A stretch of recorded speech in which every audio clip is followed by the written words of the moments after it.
বাংলা উপন্যাসের জনক তথা সাহিত্য সম্রাট বঙ্কিমচন্দ্র চট্টোপাধ্যায়ের লেখা একটি অন্যতম প্রবন্ধ হল বিড়াল।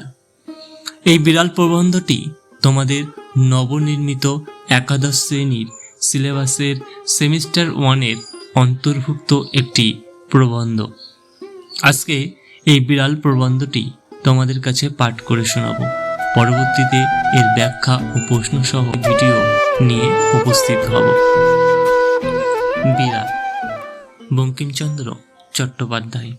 1 নম্বর অংশ। আমি শয়নগৃহে 4 পায়ের উপর বসিয়া হুঁকা হাতে ঝিমাইতেছিলাম। একটু মিটমিট করিয়া ক্ষুদ্র আলো জ্বলিতেছে, দেয়ালের উপর চঞ্চল ছায়া প্রেতবৎ নাচিতেছে।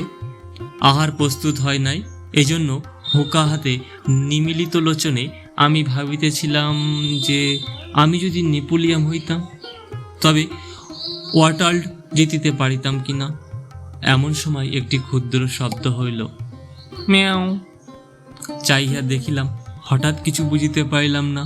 প্রথমে মনে হইল ওয়েলিংটন হঠাৎ বিড়ালত্বপ্রাপ্ত হইয়া আমার নিকট আফিঙ্গ ভিক্ষা করিতে আসিয়াছে। প্রথম উদ্যমে পাষাণবোধ কঠিন হইয়া বলিব মনে করিলাম যে ডিউক মহাশয়কে ইতিপূর্বে যথোচিত পুরস্কার দেওয়া গিয়াছে, এক্ষণে আর অতিরিক্ত পুরস্কার দেওয়া যাইতে পারে না। বিশেষ অপরিমিত লোভ ভালো নয়। ডিউক বলিল, মিয়াও। তখন চক্ষু চাইয়া ভালো করিয়া দেখিলাম যে ওয়েলিংটন নহে, একটি ক্ষুদ্র মার্জার প্রসন্ন আমার জন্য যে দুগ্ধ রাখিয়া গিয়াছিল তা নিঃশেষ করিয়া উদারস্বাদ করিয়াছে। আমি তখন ওয়াটারলোর মাঠে বহু রচনায় ব্যস্ত, অত দেখি নাই। এক্ষণে মার্জার সুন্দরী নির্জল দুগ্ধপানে পরিতৃপ্ত হইয়া আপন মনের সুখ এ জগতে একটি প্রকটিত করিবার অভিপ্রায়ে অতি মধুর স্বরে বলিতেছেন, ম্যাও। বলিতে পারি না।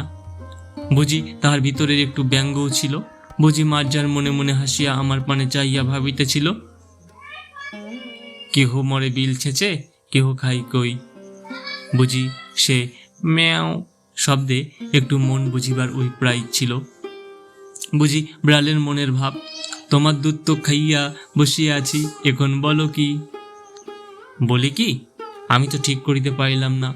দুধ আমার বাপেরও নয়, দুধ মঙ্গলার, দুই আছে প্রসন্ন। অতএব সে দুগ্ধে আমারও যে অধিকার, বিড়ালেরও তাই। সুতরাং রাগ করিতে পারি না। তবে চিরাগত একটি প্রথা আছে যে বিড়ালের দুধ খাইয়া গেলে তাহাকে তাড়াইয়া মারিতে যাইতে হয়। আমি যে সেই চিরাগত প্রথার অবমাননা করিয়া মনুষ্যকুলে কুলাঙ্গার স্বরূপ পরিচিত হইব, ইহাও বাঞ্ছনীয় নহে। না জানি এই মার্জারি সুন্দরী যদি স্বজাতি মণ্ডলে কমলাকান্তকে কাপুরুষ বলে উপহাস করে, অতএব পুরুষের ন্যায় আচরণ করাই বিদেহ। ইহা স্থির করিয়া সকাতর চিত্তে হস্ত হইতে হুঁকা নামাইয়া অনেক অনুসন্ধানে এক ভগ্ন যষ্টি আবিষ্কৃত করিয়া সগর্বে মার্জারির প্রতি ধাবমান হইলাম। মার্জারি কমলাকান্তকে চিনিত। সে যষ্টি দেখিয়া বিশেষ ভীত হওয়ার কোনো লক্ষণ প্রকাশ করিল না, কেবল আমার মুখ পানে চাহিয়া হাই তুলিয়া একটু সরিয়া বসিল, বলিল, মিয়াও। প্রশ্ন বুঝিতে পারিয়া যষ্টি ত্যাগ করিয়া পুনরূপী শয্যায় আসিয়া হুঁকা লইলাম। তখন দিব্য কর্ণ প্রাপ্ত হইয়া মার্জারের বক্তব্য সকল বুঝিতে পারিলাম। 2. বুঝিলাম যে বিড়াল বলিতেছে মারপিট কেন।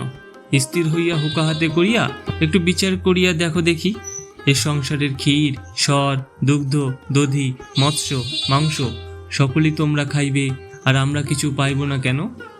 তোমরা মনুষ্য, আমরা বিড়াল, প্রভেদ কি? তোমাদের খুদ পিপাসা আছে, আমাদের কি নাই? তোমরা খাও, আমাদের কি আপত্তি নাই? কিন্তু আমরা খাইলেই তোমরা কোন শাস্ত্র অনুসারে ঠ্যাঙা লাঠি লইয়া মারিতে আইসো, তা আমি বহু অনুসন্ধানে পাইলাম না। তোমরা আমার কাছে কিছু উপদেশ গ্রহণ করো।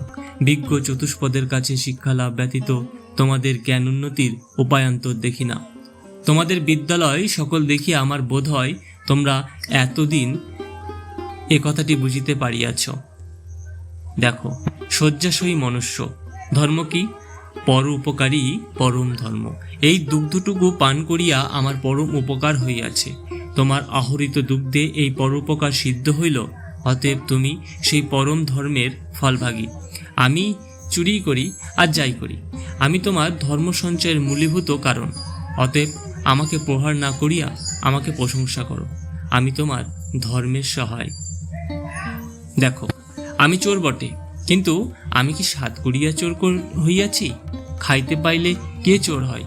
দেখো, যাহারা বড় বড় সাধু চোরের নামে শিহরিয়া ওঠেন, তাহারা অনেকে চোর অপেক্ষাও অধার্মিক। তাহাদের চুরি করিবার প্রয়োজন নাই বলিয়াই চুরি করেন না, কিন্তু তাহাদের প্রয়োজনাতীত ধন থাকিতেও চোরের প্রতি যে মুখ তুলিয়া চাহেন না, ইহাতেও চোরে চুরি করে। অধর্ম চোরের নহে, চোরে যে চুরি করে সে অধর্ম কৃপণ ধনীর। চোর দোষী বটে, কিন্তু কৃপণ ধনী তদ অপেক্ষা শতগুণে দোষী। চোরের দণ্ড হয়, চুরির মূল যে কৃপণ তার দণ্ড হয় না কেন? দেখো, আমি প্রাচীরে প্রাচীরে মেয়াও মেয়াও করিয়া বেড়াই, কেউ আমাকে মাছের কাঁটাখানা ফেলিয়া দেয় না। মাছের কাঁটা, পাতের ভাত নর্দমায় ফেলিয়া দেয়, জলে ফেলিয়া দেয়, তথাপি আমাকে ডাকিয়াও দেয় না। তোমাদের পেট ভরা, আমার পেটের ক্ষুধা কি প্রকারে জানিবে? হায়, দরিদ্রের জন্য ব্যথিত হইলে তোমাদের কি কিছু অগৌরব আছে?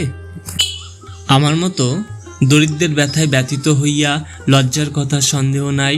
সে কখন অন্ধকে মুষ্টি ভিক্ষা দেয় না। সেও একটা বড় রাজা, ফাঁপড়ে পড়িলে রাত্রে ঘুমায় না।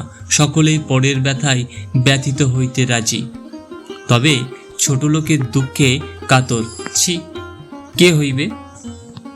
দেখো, যদি অমুক শিরোমণি কি অমুক ন্যায়ালঙ্কার আসিয়া তোমার দুধটুকু খাইয়া যাইতেন, তবে কি তুমি তাহাকে ঠেঙা লইয়া মারিতে আসিতে? বরং জোর হাত করিয়া বলিতে, আরেকটু কি আনিয়া দিব? তবে আমার বেলা লাঠি কেন?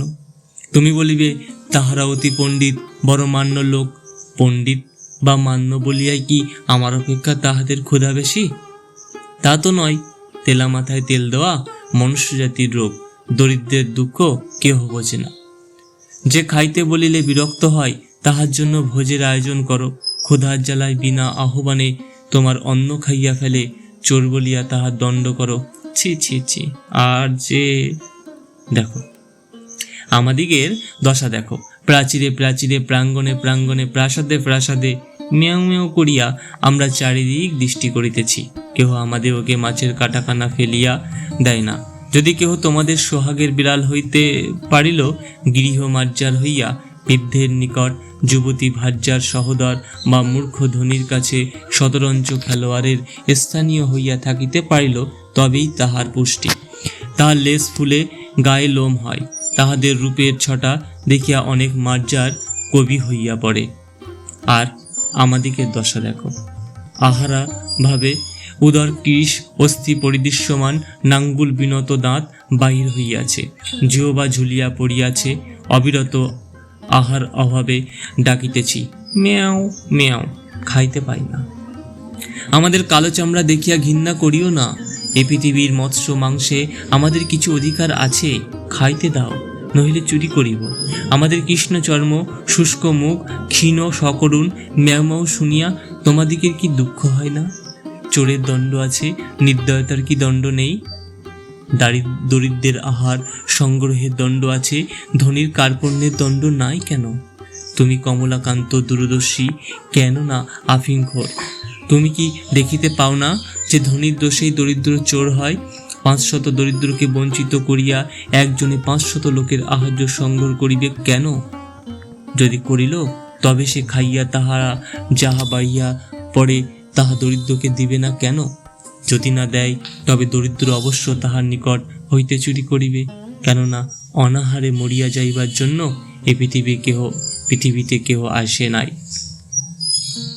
3 আমি আর সহ্য করিতে না পারিয়া বলিলাম, থামো থামো মার্জার পণ্ডিত, তোমার কথাগুলি ভারী সোশিয়ালিস্টিক। সমাজ বিশৃঙ্খলার মূল। যদি যাহার যত ক্ষমতা সে তত ধনসঞ্চয় করিতে না পায়, অথবা সঞ্চয় করিয়া চোরের জ্বালায় নির্বিঘ্নে ভোগ করিতে না পায়, তবে কেহ আর ধনসঞ্চয় যত্ন করিবে না, তাহাতে সমাজের ধনবৃদ্ধিও হইবে না। মার্জার বলিল, না হইল তো আমার কি? সমাজের ধন বৃদ্ধির অর্থ ধনীর ধন বৃদ্ধি, ধনীর ধন বৃদ্ধি না হইলে দরিদ্রের কি ক্ষতি? আমি বুঝিয়ে বলিলাম যে সামাজিক ধন বৃদ্ধি ব্যতীত সমাজের উন্নতি নাই। বিড়াল রাগ করিয়া বলিল যে আমি যদি খাইতে না পাইলাম তবে সমাজের উন্নতি লইয়া কি করিব।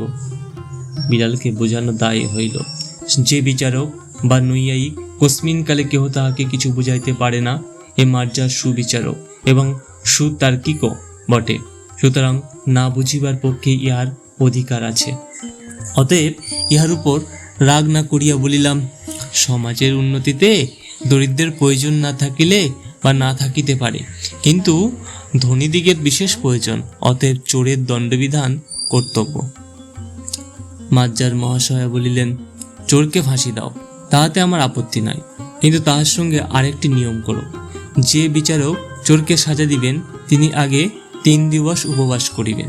তাহাতে যদি তার চুরি করিয়া খাইতে ইচ্ছা না করে তবে তিনি স্বচ্ছন্দে চোরকে ফাঁসি দিবেন। তুমি আমাকে মারিতে লাঠি তুলিয়াছিলে, তুমি অদ্য হইতে 3 দিবস উপবাস করিয়া দেখো। তুমি যদি ইতিমধ্যে নসিরাম বাবুর ভান্ডার ঘরে ধরা না পড়ো তবে আমাকে ঠ্যাঙায় মারিও, আমি আপত্তি করিব না। বিজ্ঞ লোকের মতো এই যে যখন বিচারে পরাস্ত হইবে তখন গম্ভীরভাবে উপদেশ প্রদান করিবে। আমি সেই প্রথা অনুসারে মাজ্জারকে বলিলাম যে এ সকল অতি নীতিবিরুদ্ধ কথা, ইহার আন্দোলন ও পাপ আছে। তুমি এ সকল দুশ্চিন্তা পরিত্যাগ করিয়া ধর্ম আচরণে মন দাও। তুমি যদি চাহো তবে পাঠার্থে তোমাকে আমি নিউম্যান ও পার্কারের গ্রন্থ দিতে পারি, আর কমলাকান্তের দপ্তর পড়িলেও কিছু উপকার হইতে পারে। আর কিছু হোক না হোক আফিমের অসীম মহিমা বুঝতে পারিবে। এক্ষণে স্বস্থানে গমন করো, প্রসন্ন কাল কিছু ছানা দিবে বলিয়াছে। জলযোগের সময় আসিও, উভয়ে ভাগ করিয়া খাইব। অদ্য আর কাহারও হাড়ি খাইও না, বরং ক্ষুধায় যদি নিতান্ত অধীরা হও তবে পুনর্বার আসিও, 1 সারি সাবর আফিম দিব। মাজ্জার বলিল, আফিমের বিশেষ প্রয়োজন নাই, তবে হাড়ি খাওয়ার কথা ক্ষুধা অনুসারে বিবেচনা করা যাইবে। মাজ্জার বিদায় লইল। একটি পতিত আত্মাকে অন্ধকার হইতে আলোকে আনিয়াছি ভাবিয়া কমলাকান্তের বড় আনন্দ হইল। ধন্যবাদ। সাহিত্যের ইতিকথা চ্যানেলে সকলকে জানাই আন্তরিক অভিনন্দন ও শুভেচ্ছা। আমার এই চ্যানেলের আলোচনাগুলি ভালো লাগলে কমেন্টের মাধ্যমে জানাবে। তোমাদের ভালো লাগা আমাকে বিশেষ অনুপ্রাণিত করে তোলে এবং বন্ধুদের মাঝে ভিডিওগুলি শেয়ার করে দেবে যাতে তারা অনুপ্রাণিত হতে পারে। ধন্যবাদ।